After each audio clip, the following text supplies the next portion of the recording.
Hi hello నమస్తే welcome to our channel. ఈరోజు అయితే మనము ఎంతో టేస్టీగా ఉండే క్యాబేజీ కర్రీని అయితే ప్రిపేర్ చేసుకుందామండి. కూర అన్నంలోకి, చపాతీలోకి, రోటీలోకి అయినా చాలా సూపర్గా ఉంటుంది. ఒకసారి ట్రై చేసి చూడండి. ఓకే, ప్రాసెస్లోకి వెళ్దాం.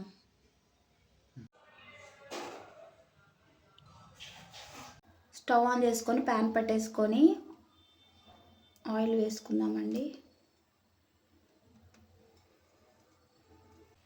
ఆయిల్ హీట్ అయింది, దాంట్లోకి జీలకర్ర వేసుకున్నాం, కరివేపాకు,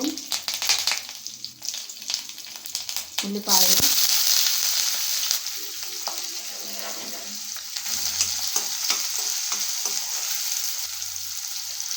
ఉల్లిపాయలను దూరగా వేయించుకున్నాము. క్యాబేజీని అయితే సన్నగా తరిగి పెట్టుకున్నానండి. దీన్ని శుభ్రంగా వాష్ చేసుకొని పసుపు,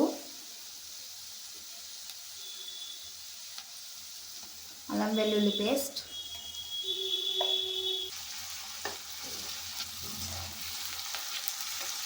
ఉల్లిపాయలను పసుపు అల్లం వెల్లుల్లి పేస్ట్ వేసుకున్నాక సన్న మంట మీద వేయించుకోవాలండి, పచ్చి వాసన పోయే వరకు.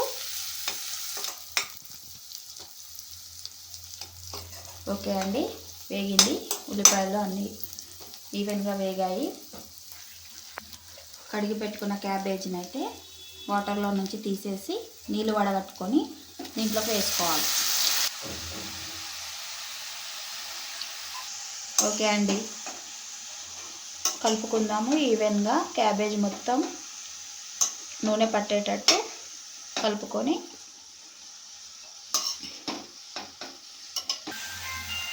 ఈవెన్గా క్యాబేజీని ఇలా కలుపుకుందామండి. కలుపుకున్నాక ఒక 5 మినిట్స్ పాటు మగ్గనిద్దాము నూనెలో. ఓకే అండి, క్యాబేజ్ అయితే మగ్గింది. ఇప్పుడు దాంట్లోకి 1 టీ స్పూన్ కారం పొడి వేస్తున్నాను.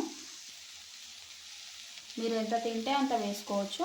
మేమైతే ఇంతే తింటాము. ఇది స్పైసీగా ఉంది కారం పొడి.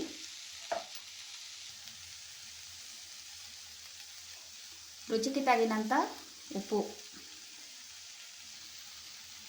వేసాక ఇలా కలుపుకుందాం, క్యాబేజీకి పట్టేటట్టు.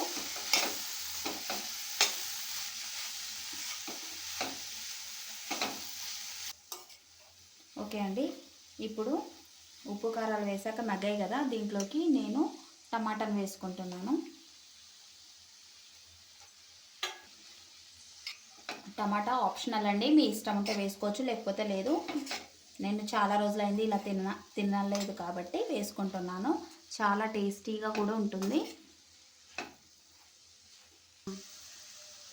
ఒక 5 మినిట్స్ పాటు టమాటా వేసాక లిడ్ పెట్టేసుకొని ఉడకనిద్దామండి సిమ్లో.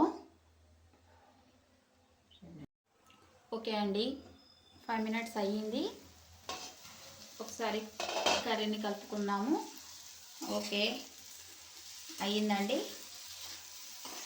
ఇలా క్యాబేజీ మగ్గాలండి, అప్పుడే టేస్ట్ వస్తుంది, లేకపోతే పచ్చి పచ్చి వాసన వస్తుంది. ఓకే, కర్రీ అయితే ఓవర్. దీంట్లోకి మనము కొత్తిమీరను వేసుకుందామండి.